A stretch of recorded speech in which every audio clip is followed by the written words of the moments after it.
So we are delighted and honored to have with us as keynote speaker the Minister of Maritime Affairs and Insular Policy of the Hellenic Republic, Mr. Plakiotakis, who has been spearheading the ministry and the effort to sustain and support the industry, the Greek maritime industry.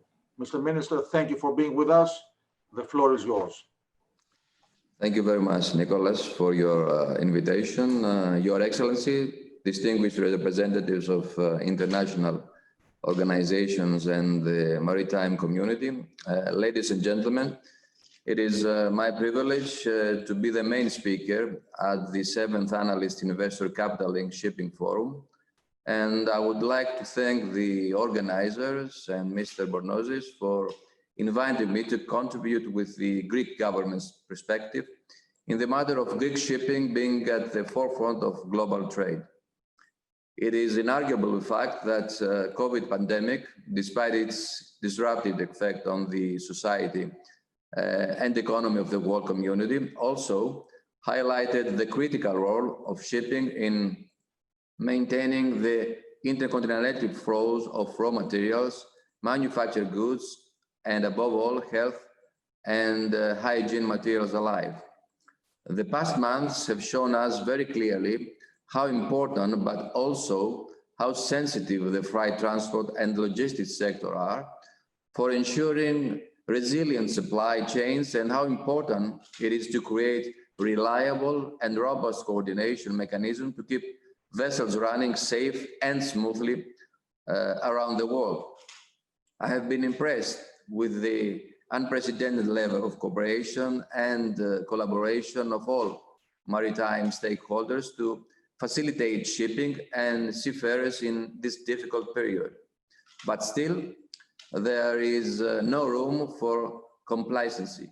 We need to capitalize on this unprecedented cooperation as we move forward. The pandemic has shown that shipping, the most efficient and cost-effective method of international transportation that carries more than 90% of global trade, remains the leading facilitator of global trade. Therefore, shipping and maritime will be at the heart of the economic recovery, both at sea and at shore.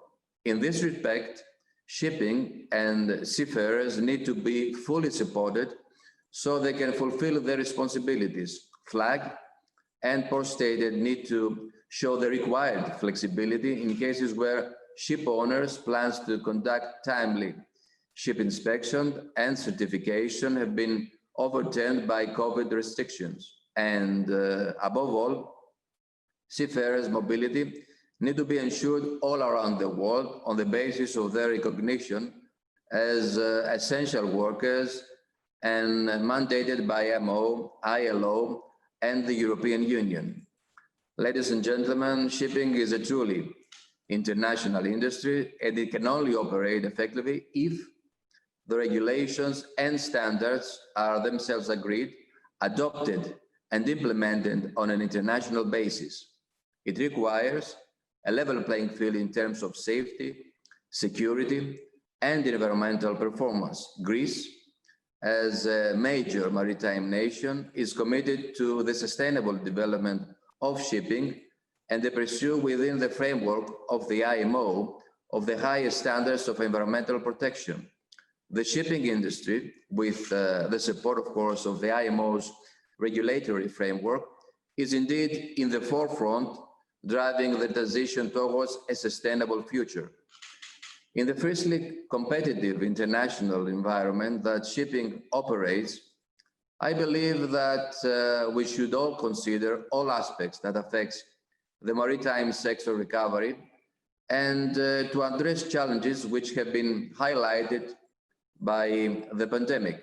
For example, issues concerning seafarers, the need for increased utilization of digital technology, the need to promote in parallel our environmental objectives, and last but not least, to promote the role and image of shipping as essential elements for a more sustainable and resilient maritime industry.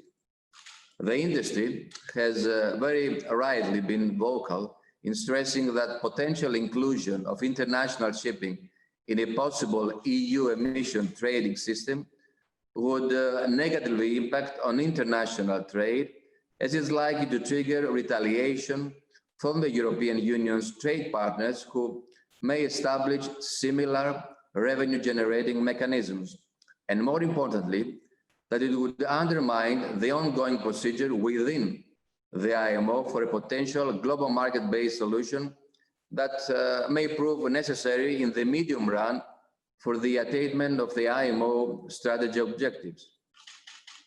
The negative paradigm of the global data collection system and the EU MRV, with the two parallel systems in operation, do not serve international shipping and should not be continued.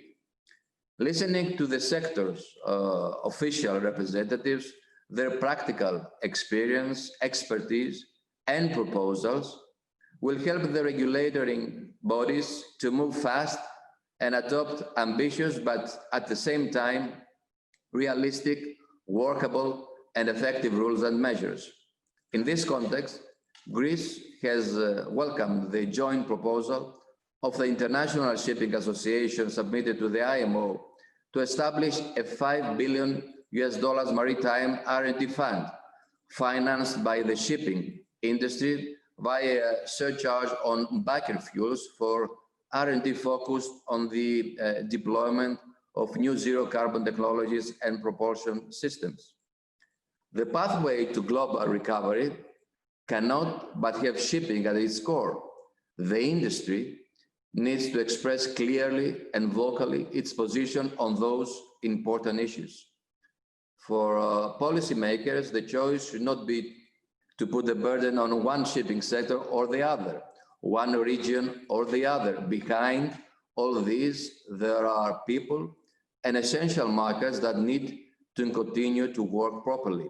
Otherwise, the consequences will be severe for our security of supply, may create technical undercapacities, may affect the recovery of more vulnerable regions like islands. This is the real meaning of the phrase, no one should be left behind. Ladies and gentlemen, as technology continues to develop, information technology and operational technology on board ships are being networked together and more frequently connected to the internet. Therefore, cybersecurity is an important element of ships' operation because of its potential effect on personnel, the ship itself, environment, company, and cargo. Greece follows and attaches particular emphasis to the assistance provided by EMSA to the EU MS and the maritime community to prevent, avoid, and respond to cyber attacks on shipping. Considering the technological developments and the need to reduce bureaucratic procedures as well as to ensure adequate levels of protection of information, Greece fully supports the initiatives undertaken under IMO and at the European Union level, aiming to the improvement of cybersecurity in shipping, the promotion of single maritime window systems, and the use of electronic certificates from ships. To our perspective, digitalization and automation of ships should be included in the key priorities of EU maritime transport policy. The competitiveness of the European Union maritime industry and its ability to meet the environmental, energy, safety, and human factor challenges is influenced to a large degree by research and innovation efforts, which are to be further encouraged. The need to further strengthen the research and innovation sector in shipping has been recognized as a core priority both in the European Union Council conclusions, which endorsed the Athens Declaration, and the more recently by the Opagea Declaration. This said, we support maritime R&D initiatives aiming to further improvement of the efficiency of the overall transport chain, as well as in new ships designs and equipment which further enhance safety and environmental procedures. In the same vein, we are in favor of the use of advanced ICT inspection and monitoring tools for the benefit of the European maritime transport system and of the European maritime industry.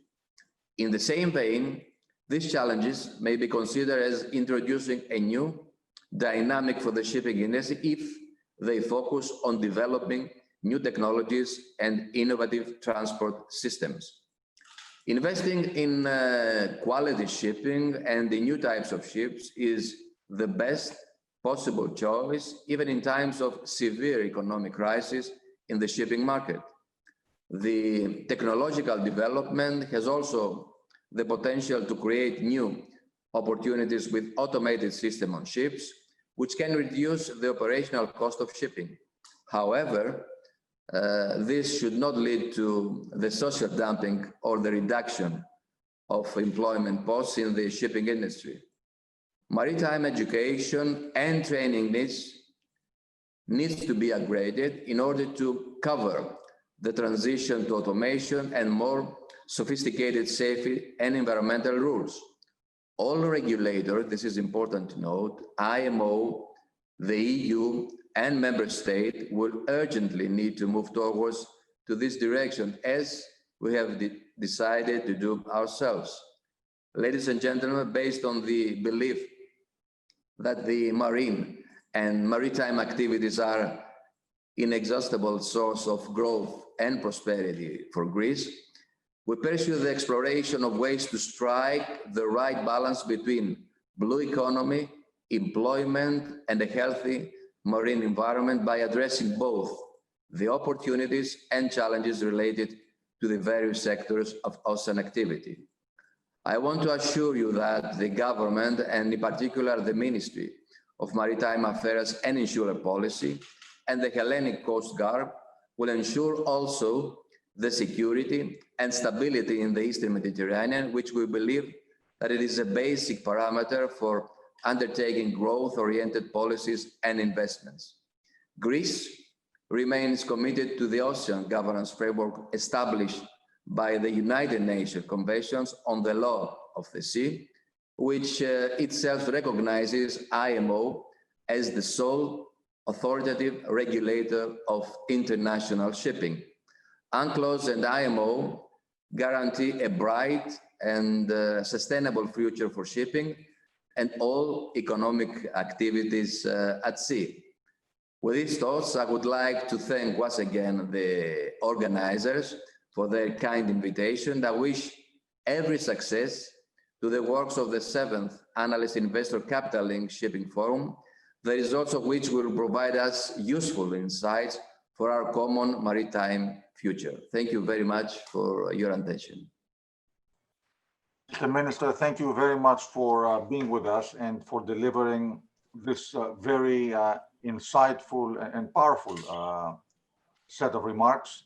Thank you again. You are obviously heading one of the largest shipowning community in the world.